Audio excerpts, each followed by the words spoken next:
Hello दोस्तों, welcome back to Gabbar Singh tutorials. पिछले 2 classes से हम लोग ऑर्गेनिक कंपाउंड्स के एसिडिक स्ट्रेंथ पर बातें कर रहे हैं। इस क्लास में भी फिर से एसिडिक स्ट्रेंथ पर ही थोड़ी बातें और। सपोज अपने पास एक मॉलिक्यूल ये है CH3COCH3 और दूसरा मॉलिक्यूल ये है CH2COCH3।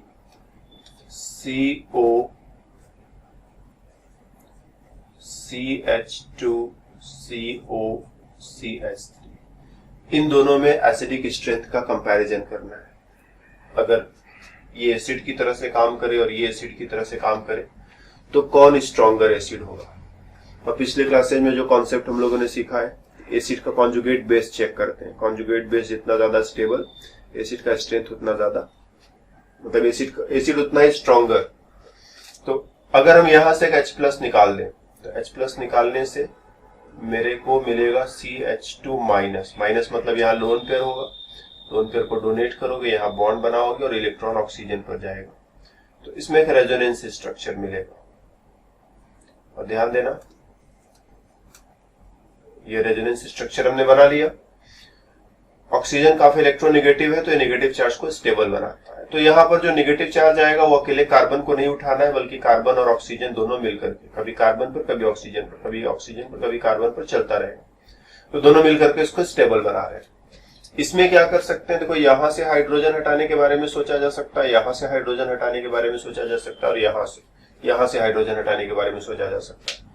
ये हाइड्रोजन अगर हम हटा दें, यहां से एक हाइड्रोजन हटा दें तो बनेगा CH3COCH, negative charge, lone pair भी बना सकते हो, फिर CO एंड CH3। और ये नेगेटिव चार्ज इधर भी रेजोनेंस करेगा और साथ ही साथ ये इधर भी रेजोनेंस करेगा। तो यहां से 2 पॉसिबिलिटीज है। अगर नेगेटिव चार्ज ने इधर रेजोनेंस किया तो CH3O पर माइनस, डबल बॉन्ड CH, ये सब उसी तरह से बना दो।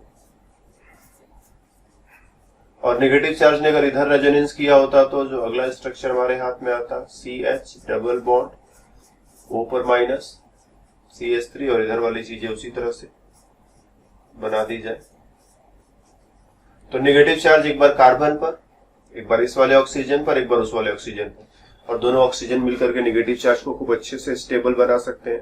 तो डेफिनेटली ये जो स्ट्रक्चर्स है, मतलब ये जो कॉन्जुगेट बेस मिल रहा है, इसकी स्टेबिलिटी ज्यादा होगी और इसकी स्टेबिलिटी कम होगी। तो इसका जो कॉन्जुगेट बेस है उसमें ज्यादा रेजोनेंस है, ज्यादा डिलोकलाइजेशन है, ज्यादा स्टेबिलिटी है, और यहाँ पर कम रेजोनेंस, कम डिलोकलाइजेशन, कम स्टेबिलिटी। तो ये लेस स्टेबल और ये मोर स्टेबल। और जो हम जानते हैं कि जो ज्यादा स्टेबल होता है उसका करस्पॉन्डिंग एसिड क्या होता है, स्ट्रॉन्गर एसिड होता है, स्ट्रॉन्गर एसिड होता है। तो ये स्ट्रॉन्गर एसिड है। हम लोग अगर इसी तरह से और भी काफी सारे एग्जांपल्स देखे जा सकते हैं। एग्जैक्टली ये जो C डबल बॉन्ड O होता है, ये इलेक्ट्रॉन विड्रॉइंग ग्रुप होता है, इलेक्ट्रॉन को अपनी तरफ खींचने वाला ग्रुप होता है। तो जब भी नेगेटिव चार्ज आएगा, रेजोनेंस के जरिए इलेक्ट्रॉनों को अपनी तरफ खींच लेगा।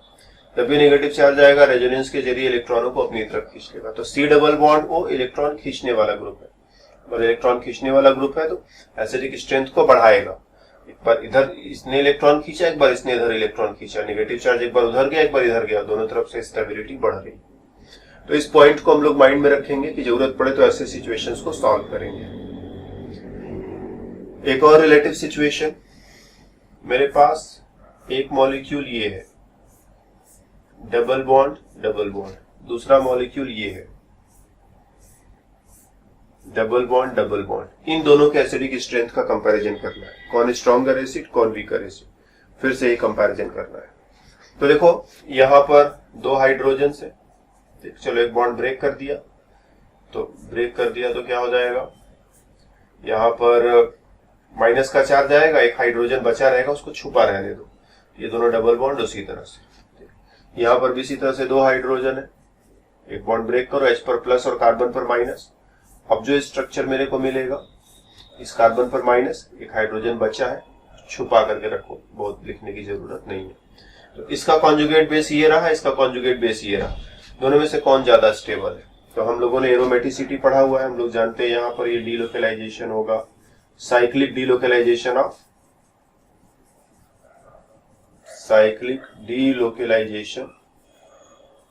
ऑफ 6 इलेक्ट्रॉन्स,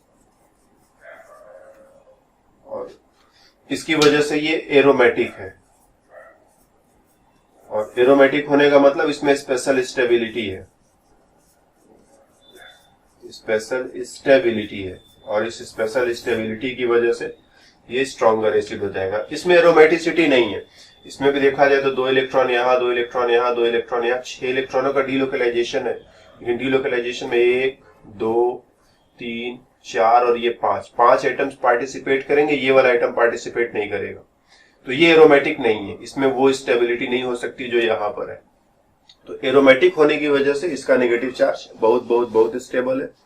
ये जितना ज्यादा स्टेबल ये उतना स्ट्रॉन्ग एसिड, ये जितना कम स्टेबल उतना वीक एसिड। तो जरूरत पड़ने पर ऐसे केसेस भी अपने सामने आए तो हम लोग डील करें।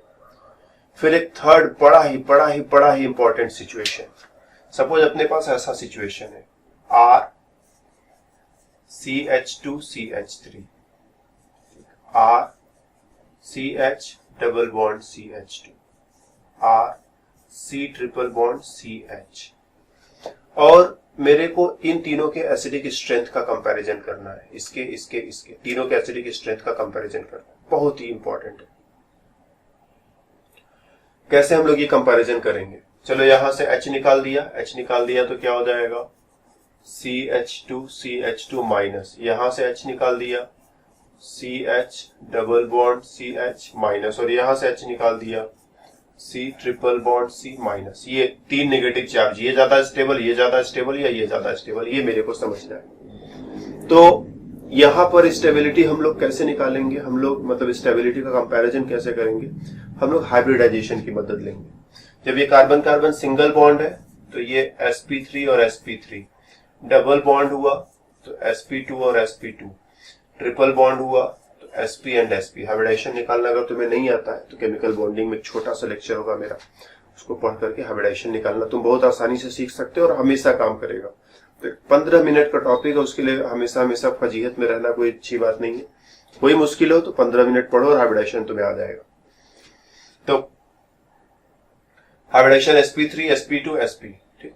हाइब्रिडाइजेशन में होता क्या है, पुराने ऑर्बिटल्स मिलकर के नए ऑर्बिटल्स बनाएंगे। तो एक s ऑर्बिटल, फिर उसके साथ क्या दो px py pz मिला करके 4 नए ऑर्बिटल्स बनाते हैं, 4 नए orbitals.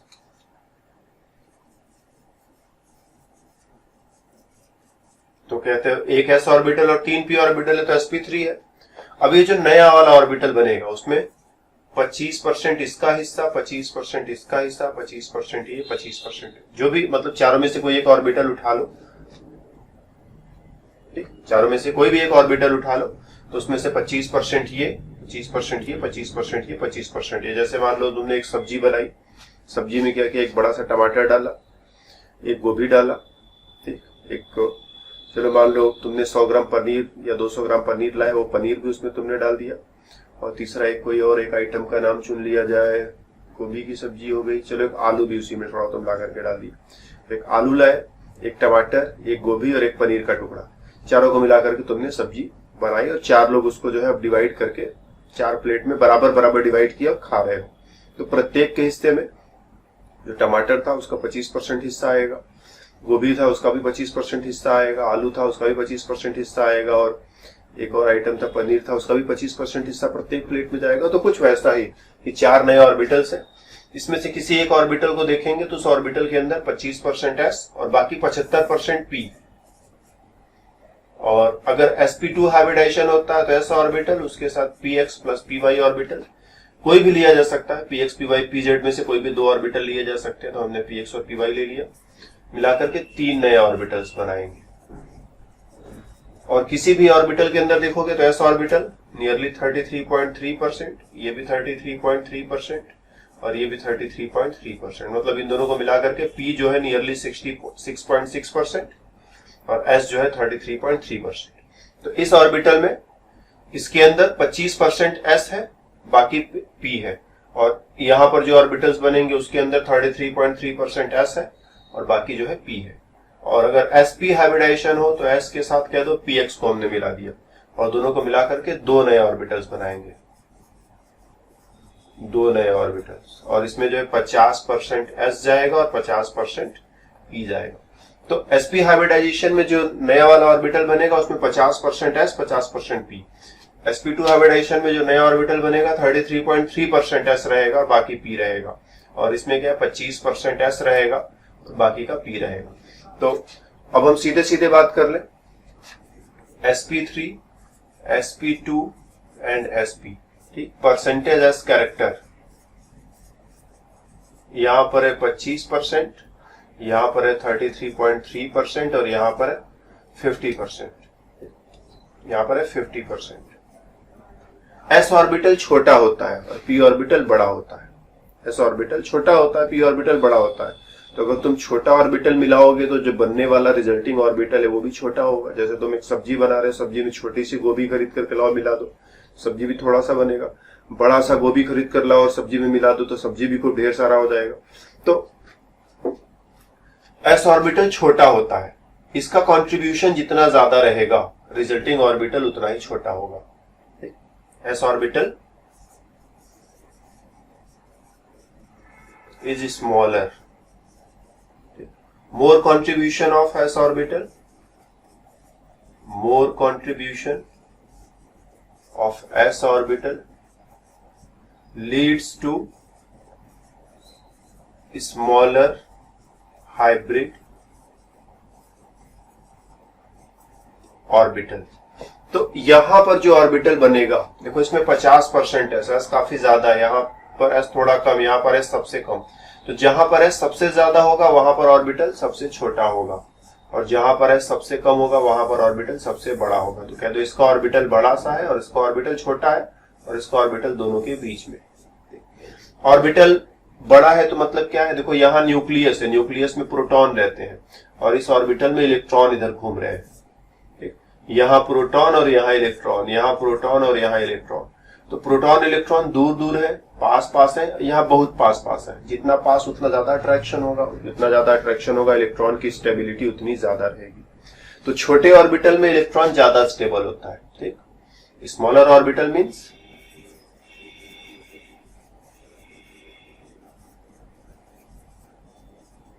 more attraction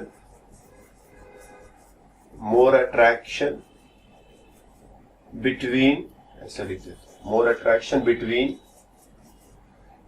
electron and nucleus, कि जो न्यूक्लियस है वो इलेक्ट्रॉनों को ज्यादा जोर से खींचेगा। और हम लोग जानते हैं कि न्यूक्लियस इलेक्ट्रॉनों को ज्यादा जोर से खींचता है, तो हम कहते हैं इलेक्ट्रोनिगेटिविटी ज्यादा है, तो हम इसे बोलेंगे इलेक्ट्रोनिगेटिविटी ज्यादा है, higher electronegativity.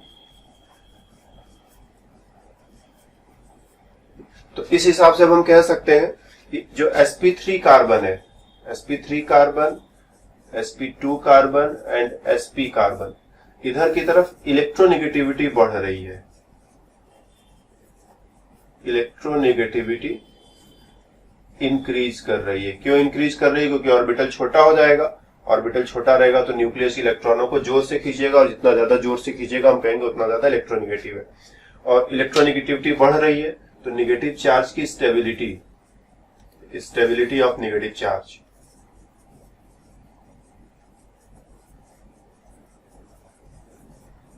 Stability of negative charge increases, कि नेगेटिव चार्ज की स्टेबिलिटी भी बढ़ जाएगी। तो इस वजह से अब हम यहां पर अगर देखते हैं, यहां पर आ जाए वापस, तो नेगेटिव चार्ज यहां ज्यादा स्टेबल, यहां ज्यादा स्टेबल या यहां ज्यादा स्टेबल, तो बोलेंगे ये sp है, ठीक। छोटा ऑर्बिटल जोर से इलेक्ट्रॉनों को खींचेगा, स्टेबल बना देगा। ये कम स्टेबल बनाएगा, ये सबसे कम स्टेबल बनाएगा, और इसकी वजह से नीचे की तरफ, ठीक, इलेक्ट्रोनिगेटिविटी